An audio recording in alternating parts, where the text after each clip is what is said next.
Hi வணக்கம். எல்லோரும் எப்படி இருக்கீங்க? நல்லா இருப்பீங்கன்னு நினைக்கிறேன். இன்றைக்கி கிருஷ்ணருடைய ஒரு கதையை தான் பார்க்க போகிறீங்க. ஒரு முறை ஒரு அடர்ந்த காட்டுக்குள்ளே கிருஷ்ணர், அர்ஜுனன், பீமன் 3 பேரும் போகிறாங்க. இரவு பொழுது ஆனதுனால இனி நடக்க முடியாது அப்படின்னு சொல்லிட்டு 3 பேரும் ஒரு முடிவு எடுக்கிறாங்க. இந்த காட்டுக்குள்ளேயே நம்ம தங்கலாம் அப்படின்னு சொல்லிட்டு இங்கே தங்கிட்டு காலையில் எழுந்திரிச்சு போகலாம் அப்படின்னு சொல்லி முடிவு பண்ணுறாங்க. ஆனால் அந்த காட்டுக்குள்ளே கொடிய மிருகங்கள்லாம் இருக்கிறதுனால 3 பேருமே ஒரே நேரத்தில் தூங்க முடியாது. ஒவ்வொரு ஜாமத்துலேயும் ஒவ்வொருத்தர் முழிச்சிருக்கலாம் அப்படின்னு சொல்லிட்டு முதல்ல பீமன் முழிச்சிருக்கிறாரு. மற்ற 2 பேரும் தூங்கிட்டு இருக்கிறாங்க. அப்போது வானத்தில் ஒரே புகை மண்டலமாக இருக்குது. அங்கேருந்து ஒரு கோர உருவம் தோன்றுது. பெரிய கண்கள், அகன்ற நாசி, கோர பற்களோடு இருந்தது. அது கிருஷ்ணர் படுத்திருக்கிற அந்த மரத்துக்கடியில் வருது.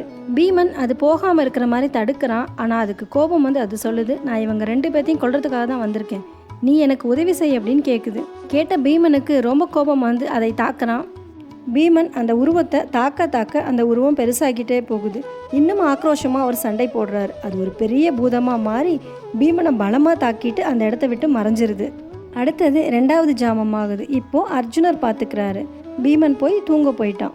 மீண்டும் அந்த வானத்தில் அதே மாதிரி புகை மண்டலம் ஆகுது. அங்கேருந்து ஒரு அசரிகை தோன்றுது. அது அர்ஜுனன் கிட்ட இவங்க 2 பேர்த்தையும் நான் கொல்லணும், அதுக்கு நீ தான் எனக்கு உதவி பண்ணணும் அப்படின்னு சொல்லுது. அர்ஜுனனுக்கும் ரொம்ப கோபம் அது கூட பயங்கரமாக சண்டை போடுறான். பீமனை தாக்கியது போலவே அர்ஜுனனையும் தாக்கி அந்த பூதம் மறைந்தது.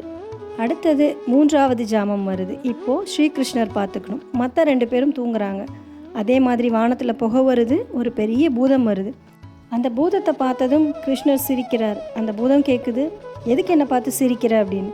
உனது தூக்கிய பற்களும் பெரிய முட்டை கண்களையும் கண்டுதான் அப்படின்னு சொல்லி அவர் திரும்பவும் அதை கேலி செய்கிறாரு.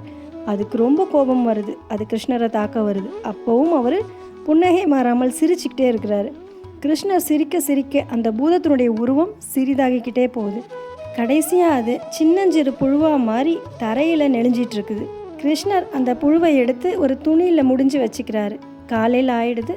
பீமனும் அர்ஜுனனும் எழுந்து இரவில் அந்த பயங்கரமான பூதம் வந்தது, அது இவர்களை தாக்கியது, அதை பற்றி ரொம்ப பெருசாக பேசிகிட்டு இருக்கிறாங்க. கிருஷ்ணர் நேராக அந்த புழுவை காமிச்சு, நேற்று சாமத்தில் சண்டை போட்டது இந்த புழு தானே அப்படின்னு கேட்குறாரு. அவங்க 2 பேரும் ரொம்ப அதிர்ச்சியாக கிருஷ்ணரை பார்க்குறாங்க. கிருஷ்ணர் சொல்கிறாரு, நீங்கள் இருவரும் கோபமாக சண்டை போட்டதனால் அதன் பலம் அதிகரித்தது. இன்னும் கோபம் அதிகரிக்க அது பெரிதானது. ஆனால் நானும் அதன் கோபம் அதிகரிக்க அதனை பார்த்து சிரித்தேன். அதனுடைய பலம் குறைந்து கொண்டே போகி அது புழுவாக மாறியது. கோபத்தை யார் ஒருவன் குறைக்கின்றானோ அவனே ஞானி என்று.